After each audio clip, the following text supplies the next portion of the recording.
Hello and welcome back to our channel of K.L.P Entertainment. We hope that everyone has had a very merry holidays and a happy new year.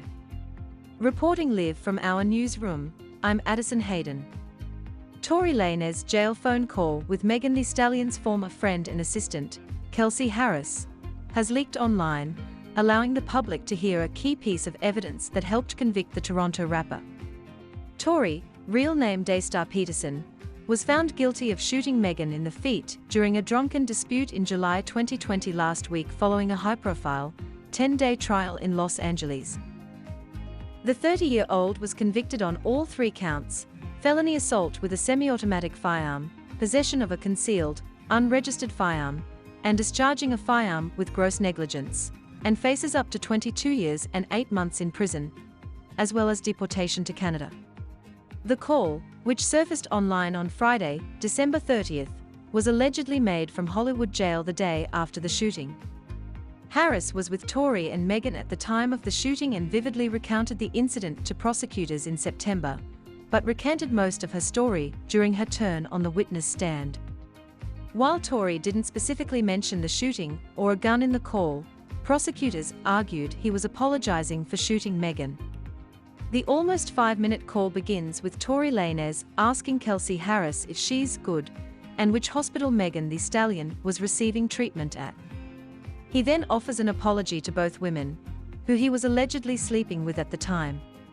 "I know she's probably never ever gonna talk to me ever again, but, brew, I just want you to know, I was just so fucking drunk. I don't even know what the fuck was going on, deadass. I'd never do some shit like that," Lanez says. "Regardless, that's not gonna make anything right and that's not gonna make my actions right, but I'm deeply sorry for that. I never even moved like that at all. For real, dog." "I know," Harris replies with a sigh. It was a lot that happened." Tory continues, "A whole lot, brew. I feel crazy, but what happened already. I can't take it back. I'm just telling y'all I'm sorry, brew. I think we were just too drunk. When I got to the house, they gave me like 5 shots, like off the door, you feel me? So I was out of there. I don't even remember what we was even arguing about." Tory then asks K.L.P to call his security guard and driver, Jaquan Smith, who also witnessed the shooting, and tell this NGGA, "If you get a chance, just figure out what you gotta do to bail me out this shit."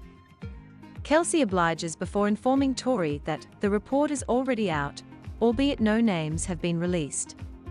"Out is what? What you mean out?" Tory asks, to which K.L.P replies, "It's on some app. You know, Megan's team is on top of this."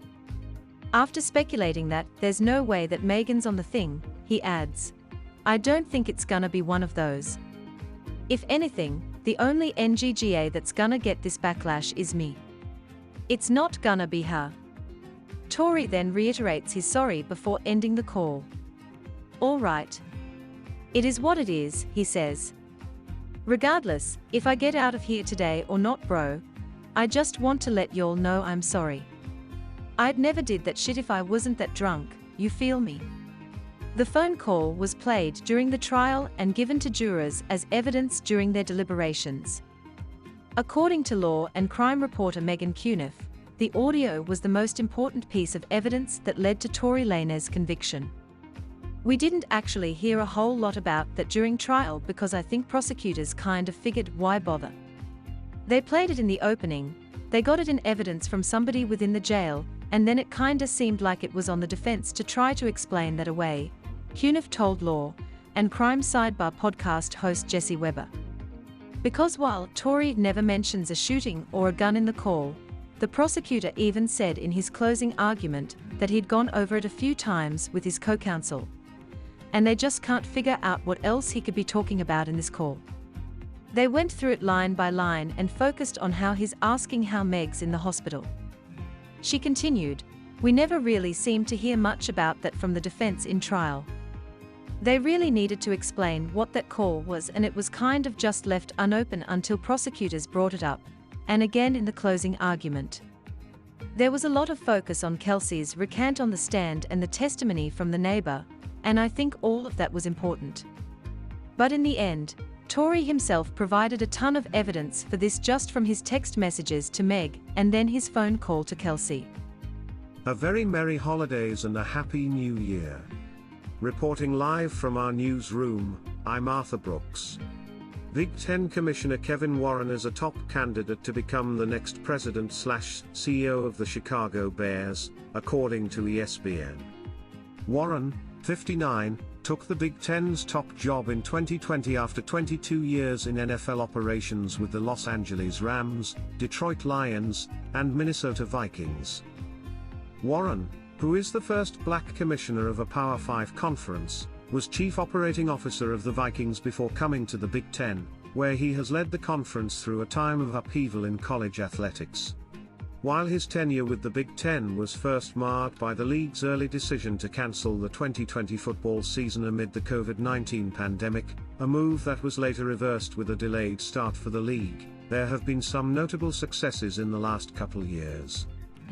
The Big Ten successfully recruited USC and UCLA away from the Pac-12, with the California Powers joining the league as its newest members in 2024. The conference also announced a new 7-year media rights deal with CBS, Fox and NBC that is valued at approximately $1.2 billion annually. Ted Phillips, who has been president and CEO of the Bears since 1999, is slated to retire in February after 39 years with one of the NFL's most storied franchises. Considering the Big Ten's headquarters are in Rosemont, Illinois, just outside of Chicago, a transition to leading the franchise would be natural for Warren. The Bears are eyeing a new stadium in the years to come, and Warren's experience overseeing a stadium project for the Vikings would him a fit with the franchise. Over the course of 3 decades in professional and collegiate sports, Big Ten Commissioner Kevin Warren regularly receives unique opportunities and requests for his expertise from leaders across a variety of industries, ranging from professional sports ownership groups to private equity firms, said a statement from the Big Ten. The Commissioner utilizes each occurrence to listen, learn and assist every stakeholder in the most appropriate and effective manner. The Commissioner remains focused on the Big Ten Conference, its 14-member institutions and over 10,000 student athletes in both regular season and postseason play. If Warren leaves the Big Ten, the conference would enter its second commissioner search of the past 4 seasons, marking unprecedented turnover in the position after decades of stability.